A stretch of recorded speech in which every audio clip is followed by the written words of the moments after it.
你是否也习惯在导航上忽略那些看似不起眼的小镇？我们总以为精致的美味只存在于大城市，但竹南用现实狠狠甩了我们一巴掌。这里的美味不仅狂野，还带着历史的硝烟味。试想一下，在宫崎骏画笔般的隧道中触摸二战的弹孔，转身又在巷弄间遇见那坚持用炭火与陶锅慢炖的羊肉汤。我们以为这只是一堂简单的觅食之旅，但真相却是，如果不深入走进这些古厝与老店，你永远无法理解为什么有人愿意为了这口香甜，专程戴着安全帽排队守候。这趟旅程没有网红打卡的那种浮夸，只有最扎实的功夫。第一站，让我们走进那间挂满书法，连卤味都透露着墨香的北方面铺吧。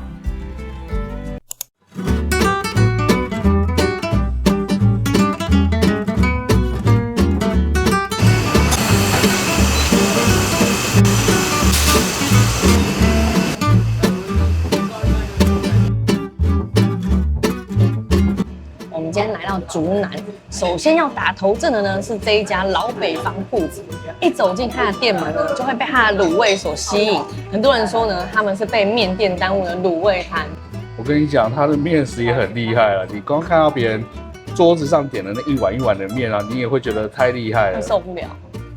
这间店布置的蛮有感觉的，一走进来就看到很多的红灯笼，墙上还挂很多书法作品。那据说这个书法作品呢是老板的爸爸，他是一位自学书法家，真的字写得蛮漂亮的。然后老板为了要纪念已经过世的爸爸呢，所以就把他的很多的书法作品放在店里面。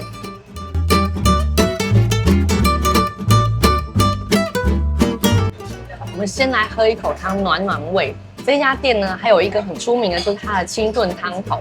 那我们今天点的是清炖羊肉汤，因为你不能吃牛嘛，喜欢吃牛的也有牛肉可以选择，很棒哎！这碗汤啊，虽说是清炖，可是其实还蛮浓郁的，可以喝出中药香、胡椒香，然后它的油润感呢，我觉得也是恰到好处的。它这整碗汤我觉得还蛮浓郁的哦，它吃起来啊，会让你有那种在吃清炒羊肉的那种浓郁跟爽度。刚吃了一口羊肉，觉得这家店的羊肉品相呢是绝对不能错过的。羊肉非常的 Q， 非常的嫩，好好吃哦。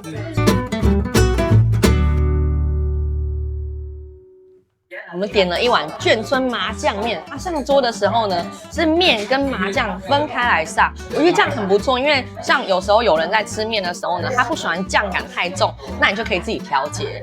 哦，我觉得我是比较少数看到是分开来的哦。这个酱，哇，淋下去都是那个麻酱的香味。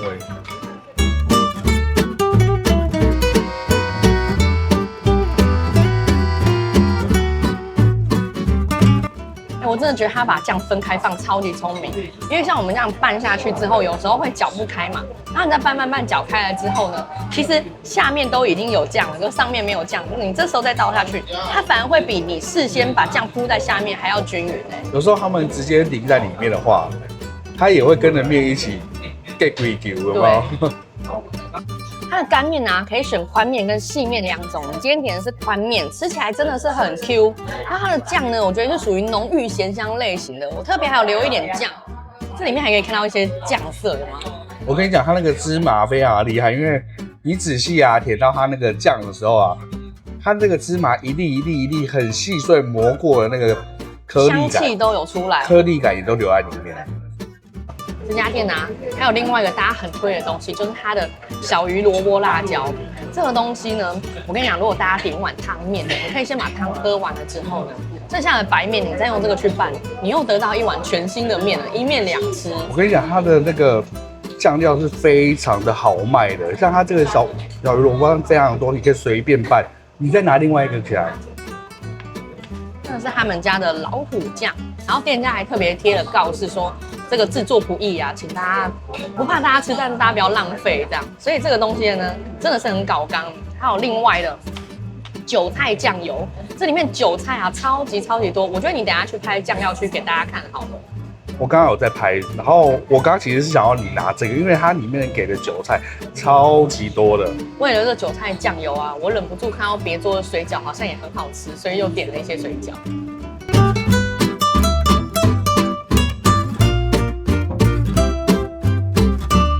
不小心东夹西夹又夹了一大盘的，这卤味每一样看起来都很好吃。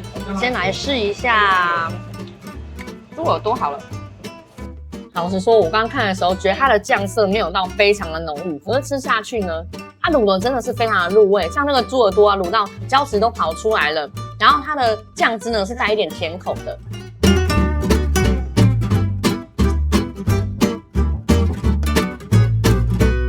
水饺刚上桌，先插播一下水饺。这水饺的皮呢，咬下去也是非常的 Q， 里面的馅啊，满满的都是那种韭菜的香气冲出来之外呢，胡椒香好浓郁哦，超好吃。我觉得不蘸酱也是一个非常优秀的水饺。还好我刚好叫你点一下。你看我们点的这一盘卤味这么大哦，我都觉得吃不完。可是你看别桌点的东西的时候，你会忍不住一直点一直点。我跟你讲哦，它的水饺啊没有什么口味可以选择，就是只有一种。里面呢除了韭菜之外呢，还有包高丽菜，沾个韭菜酱油，酒上加酒，非常的好吃。卤味的部分，我们觉得非常可圈可点。很多人都说这间店是被面店耽误的卤味摊，但我们反而觉得面食才是主角，卤味更像是把整碗面衬托得更完整的绿叶，整体口味不会太重，配着面一起吃刚刚好，是一间在访率非常高的店。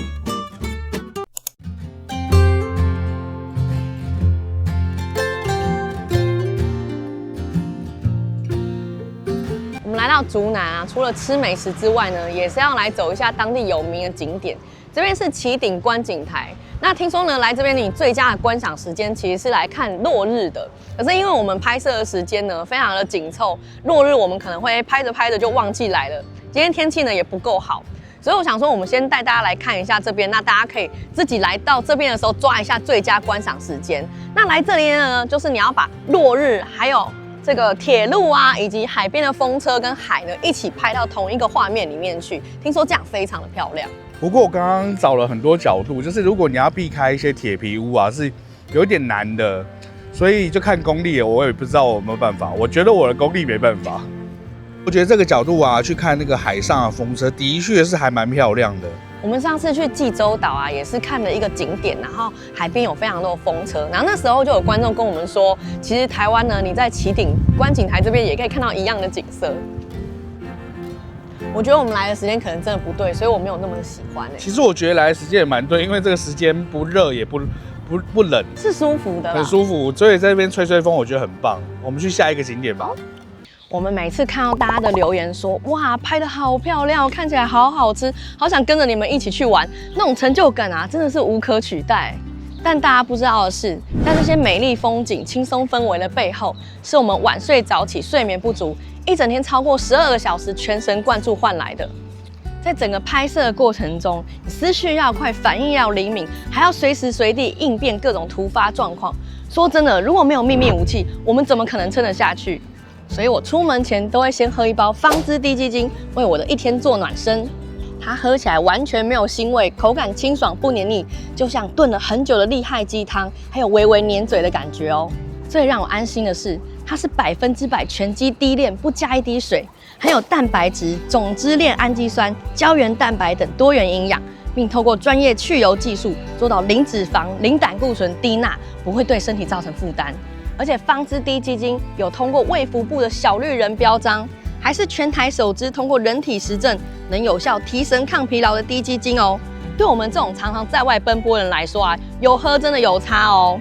通常拍摄到下午，体力就已经快要透支了，这时候来一包，那种电力回补的感觉很明显，做事也会更有效率。平常出门工作，我都会随手放一包在包包里面，它可以常温保存，撕开就能直接喝，不用加热就很好喝了。当然，如果你在家想要来点仪式感，也可以用热水隔水加热3到5分钟，暖暖喝更疗愈。一场精彩的旅行，除了有好的规划，也要有好体力才能实践。芳姿滴鸡精已经是我出门必备的行动电源，随时支援我的电力。不管生活再忙碌，也要记得为自己加油打气哦。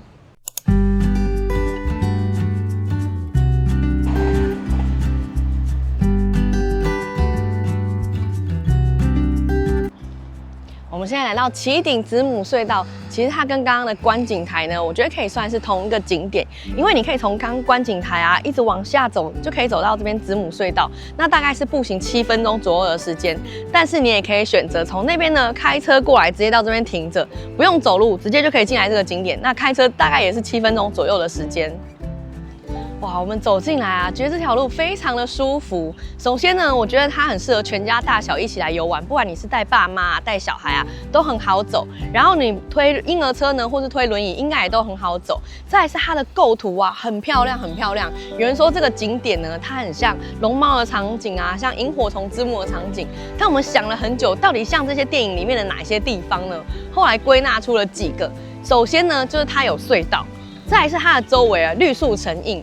然后还有铁道、火车的元素，那这些呢就非常的宫崎骏风。没错没错，它就是这几个风格构成宫崎骏的一个画风。没错没错。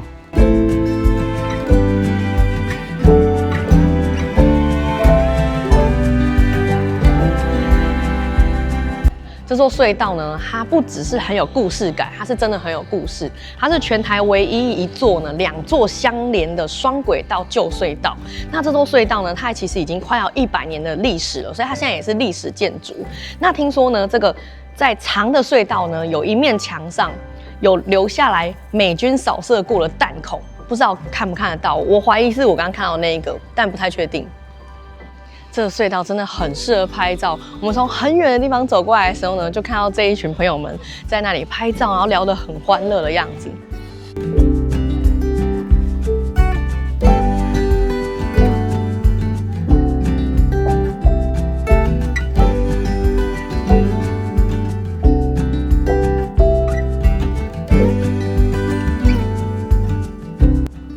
走到这边呢，我已经可以确定，刚走过的那个是母隧道，它比较长；这边这个是子隧道。那我觉得2个隧道走过去的感觉不太一样。走到母隧道的时候呢，因为它比较长嘛，那光线非常的幽暗，你就会有一种置身在电影里面啊，好像走过去就会穿越到另外一个时空的感觉。那这个子隧道呢，因为它比较短，光线透进来的比较多，你可以很清楚的看到隧道另外一端那个画面非常漂亮的感觉。我觉得这个子隧道完全不输给母隧道，而且它就像一个天然的画框一样。然后如果你等一等啊，你会等到火车经过的时候啊，你就长焦，然后站远一点啊，把它整个画框起来，然后等火车经过的时候拍一张照，或者是录影，都超有感觉的。其实我觉得你就算不拍照，你只是用肉眼看啊，看到火车从那里经过的时候呢，你也会非常的惊讶，真的很美。那因为我们刚从那边啊走过来啊，没有很长的时间，火车就已经经过很多班了，所以你想要等火车的话呢，其实是不用等太久时间的。关于子母隧道呢，它是有很多故事的。当初为什么日本人会在这里建这个子母隧道呢？其实呢，他是想要破坏当地的风水，因为曾经在这里发生过战争，那他们不希望说战争啊再次的重现，然后也希望说自己呢在这个地方呢能够比较好的掌握一切啊，所以他就是把你的好风水给截断了，让自己呢在这边呢可以有一个比较强势的地位的存在，多一点话语权。对，没错。我们刚刚在里面找了很久的弹孔，后来发现呢，其实是在隧道口的地方看到这个弹孔啦，再配上刚刚你知道的那些故事啊，就会觉得还蛮神奇的。飞机这样飞过去，然后咻咻咻咻咻就留下来很多的弹孔。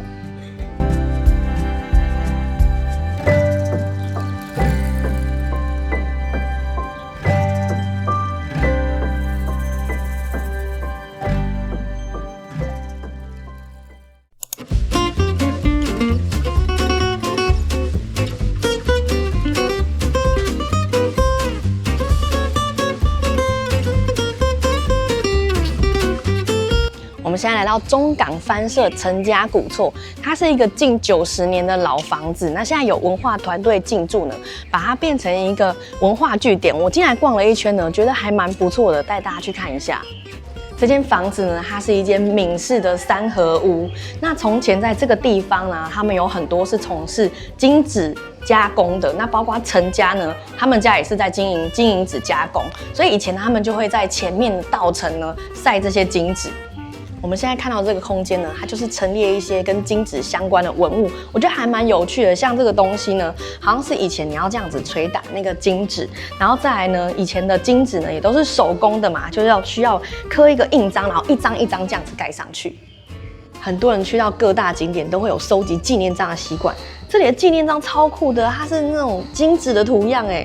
我们现在来到陈家的正厅，外面写着颍川堂3个大字。那颍川堂呢，代表的就是陈姓、钟姓或者是赖姓他们会用。那姓陈的是大钟，所以你看到这颍川堂这3个字呢，你就从这3个姓氏去猜就没错了。那像这个算是闽式建筑，对不对？没错。我跟你讲，因为我外婆家跟这里真的是有99分像。真的假的？那是不是也可以去申请一下，看变成历史建筑？其实我外婆家应该比这还要更久，因为我外婆过世的时候已经90几岁，然后那个是在更之前就有的。这里是一个小小的展示间，你看到这里的玻璃啊，都非常的漂亮，有着我们台湾很具代表性的窗花。那我看到这里呢，才知道说，原来以前竹南啊也是有很大批的玻璃工艺在这边。那原来不只是新竹。那讲到这个呢，我就有另外一个想法了，就是我蛮疑惑的，为什么竹南不是在新竹，而是苗栗呢？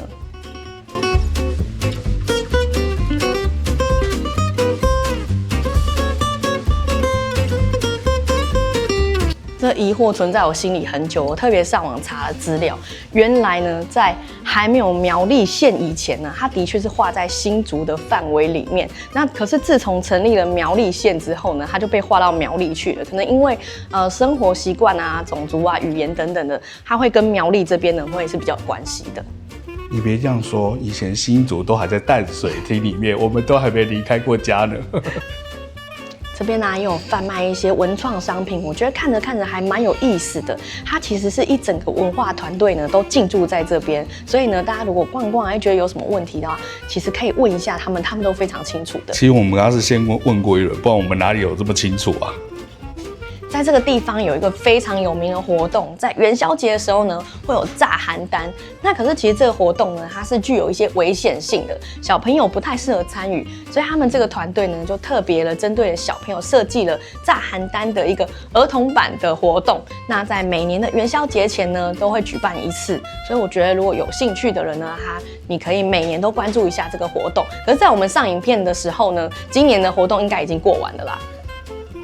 这边可以看到一些花砖的文创商品。那其实花砖呢，对这间古厝来说呢，也是非常重要的一个元素。他们呢，曾经就是把花砖啊放在他们的屋体上面做装饰。听说就是以前呢，有钱人想要显示自己的财力，就是会这样做。那你花砖贴的越多呢，就表示你家越有钱。我下次回到我外婆家，我爬上去看看有没有。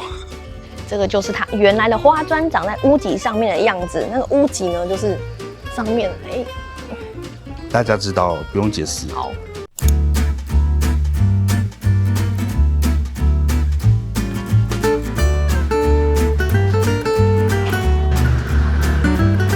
这一间是勾再来包子。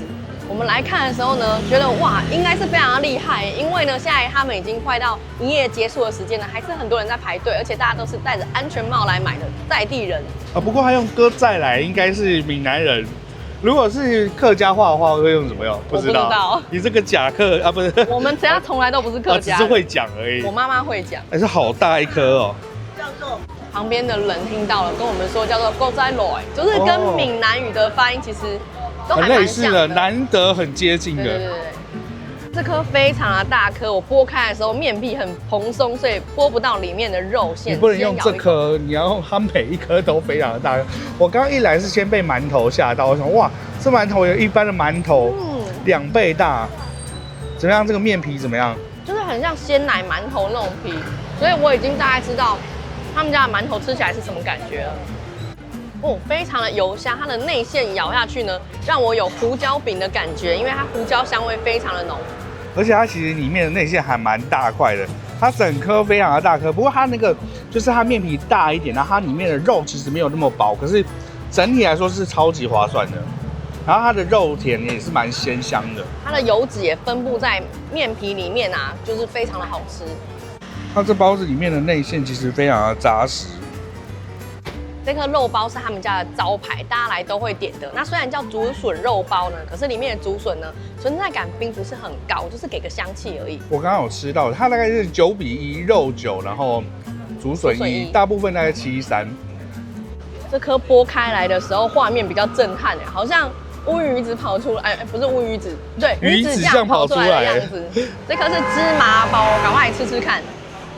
这吃起来不知道为什么有海苔酱的感觉，有一点点咸度，它吃起来就不会那么腻口。我比较喜欢这一颗，哎，我也是比较喜欢那颗，可能是因为我们前几天在基隆吃到一颗肉包太厉害了。而且啊，它的芝麻馅非常的薄，也很适合，就是你把它挤出来涂在什么东西上面。哦，不过我觉得这一家整体来说是绝对会再来的，真的觉得它非常划算，很大颗，然后吃起来心情就很好，而且很大颗的时候，通常吃起来太容易饱口，它不会。我觉得它光吃面皮啊，或者是买它的馒头也一定很赞。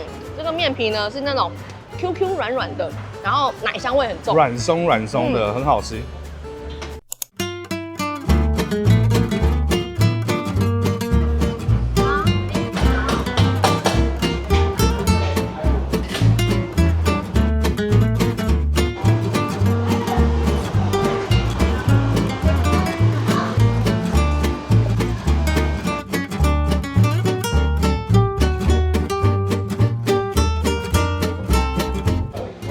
这家叫做许月式羊肉炉，我刚刚看到的时候呢，想说怎么有人名字那么特别，叫做许月式，结果后来不是，它是姓许的粤式羊肉炉。哎，越南菜吃过蛮多，可是没有吃过粤式羊肉炉。我都不知道粤式还有羊肉炉嘞。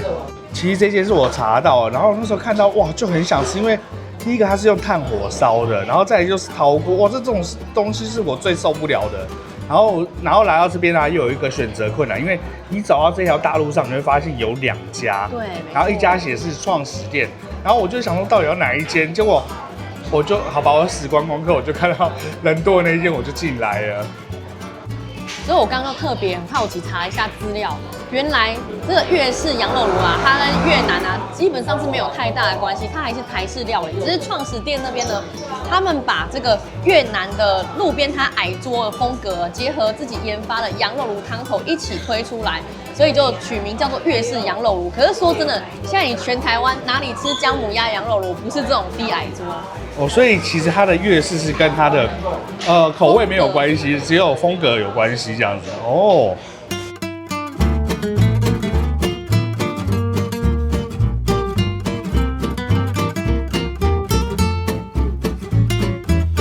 但资料上说，其实越南也有羊肉炉，只是说呢，他们的加的蔬菜不一样，比如说会加入一些香草啊之类的，那用的也是带皮羊肉。我们先来喝一碗汤。它的汤看起来很补就是颜色这样黑黑，然后闻起来那种中药香很浓的感觉，超赞的。它颜色很深哦，喝起来很浓郁，可是一点都不会燥。我跟你讲，我刚刚想说它应该是很浓的那种中药味，就不是，它是那种很像我们喝那种甘草啊，然后去煮的那种有点甘苦的，它可是那个苦很微，然后仙草那种甘甜感，就有点像仙草鸡，可是又不完全是仙草的那个味道。对，这个汤非常的赞哎！我现在不知道怎么跟大家形容，我感觉那种香就是它那个像甘草的味道，然后加上那个炭烧香混在一起，怎么会那么搭啊？你讲很多遍了，真的太香了，太好吃了。很简单，不知道怎么形容，就是大家自己来试试看就知道了。那我们今天点的呢是半斤羊肉，它半斤羊肉里面其实还有蛮多的火锅料，比如说豆皮啊、玉米啊，也有一些蔬菜。那不够的话呢，你也可以再到冰箱去拿。带大家看一下它的火锅料呢，就是这里写的小菜，一盘就是40块，非常的简单的计算方式。我还蛮想要拿那个下面那个菜，茼蒿吗？对，40块这么大一盆。非常的，我个人感觉非常的爽快，不可以给这种评语，在地人会不开心。我个人感觉爽快，我说是爽快。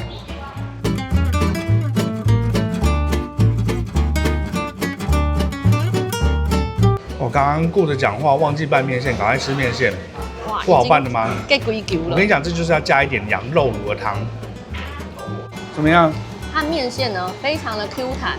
放那么久了还没有完全干掉，也真的是很厉害。可是我觉得它不是我喜欢的那种很咸香的味道，真的我觉得加一点汤下去应该会更好吃。它的面线我觉得特别的细，就吃起来其实蛮有口感，还蛮 Q 的。我跟你讲，它不够味就是要加这个，因为我很喜欢在那个面线里面加这个，口味一点点，然后再一点点汤，好吃。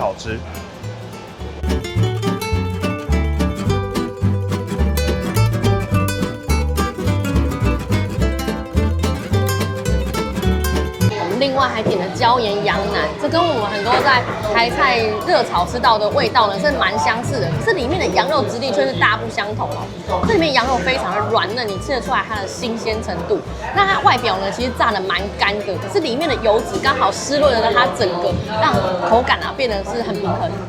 我不确定这个大家能不能接受这个腥味，其实我觉得它不算腥味，因为我觉得有时候那个羊有一些特殊的味道，那个味道有点像羊奶的味道，我不知道怎么讲。这个是羊味，但不是羊腥味。对，我不知道怎么形容。对，那反正有试过的人跟大家讲说，会腥还不腥，但我自己没办法尝试，因为我本身还蛮喜欢吃羊肉。后来啦，用炭火煮起来真的特别香，这高丽菜好甜，好好吃哦。除了它本身的甜味，它的汤呢更是衬托出它的另外一种香甜。我个人更喜欢茼蒿，因为它吃下去啊，茼蒿是一种很适合跟油脂混在一起的青菜。然后因为它这个里面的羊肉，它其实蛮有油脂，然后在那个汤啊，有一点点干的味道，哇，全部混在一起，哇，整个是把那个精华在茼蒿里面的。讲了这么久，这带皮羊肉一口都还没吃到。我刚刚吃了，好好吃哦。那个胶质感超赞哎，而且还很甜。那个甜不是加糖的甜，就是那个羊肉透露出来的甜味。你越咬，那个胶质感越释放出来，都快要把我的嘴巴黏住了。哦，刚刚不沾酱就已经很好吃了，然后它的酱又很好吃，对不对？它的酱也算是甜的，可是那种甜就是甘甜的甜。高丽菜再加点一份，这样也40块吗？建议大家如果没有很多人一起来吃的话呢，这个可以不用点，因为呢，虽然说它很好吃，可是这里面东西太好吃了，相形失色。真的，我觉得那个锅里面那个羊肉，它那个是入口即化到的前一步，有那种胶质，然后再化掉。下次来一定直接点这个1斤。哦，我们来结尾了，然后结果又多买了一份，没有吃完打包，然后这个买的半斤加菜好重哦。那一些这样子660很可以啊。我们刚刚吃的是900多，我觉得点多了，哇，好棒哦！先把东西放回车上，我们再来总结吧。好。总结一下，这一趟我们来到竹南呢，发现说其实竹南啊好吃好玩的地方非常的多。今天呢，我们算是只有安排到几个点，可是我觉得一天啊这样子真的够了，刚刚好。因为我们最近其实拍了蛮多地方啊，大家都会留言说，欢迎来到我的家乡啊，下次什么时候换你来到我什么地方玩啊？那我觉得大家呢，就是如果想要我们去拍哪个地方，可以再留言告诉我们，并且呢，把你想要让大家知道的好吃好玩的地方推荐给我们。其实我有时候拍到观众的家乡的时候，我都觉得蛮开心，因为有一些人他可能住在美国，或是他可能小时候在那边住过，可是当他引起了那个乡愁，所以就会特别觉得特别有感触这样子啊。那如果大家有推荐自己好玩的家乡、好吃的家乡的话，都可以跟我们讲，让我们有机会就来去拍拍。那我们先到这边啦，大家拜拜。Sea of diamonds, I can tell the difference to you.